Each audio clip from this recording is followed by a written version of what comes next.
আসসালামু আলাইকুম, আশা করি সবাই ভালো আছেন। আমার খামার থেকে 2টা খাসি বিক্রি হবে।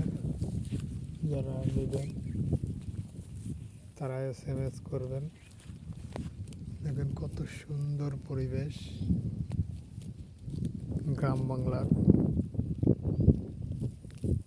দৃশ্য আসলেই অনেক সুন্দর। যারা খাসি নিতে চান তারা চলে আসবেন আমার খামারে। এই যে ছাগলগুলো, যারা নেবেন তারা চলে আসুন আমার এই JM এগ্রো থেকে। ওই যে একটা দেখছেন বড়, ওই যে যারা নেবেন চলে আসুন। আর ভিডিওটি একটু শেয়ার করে দেবেন সবাই।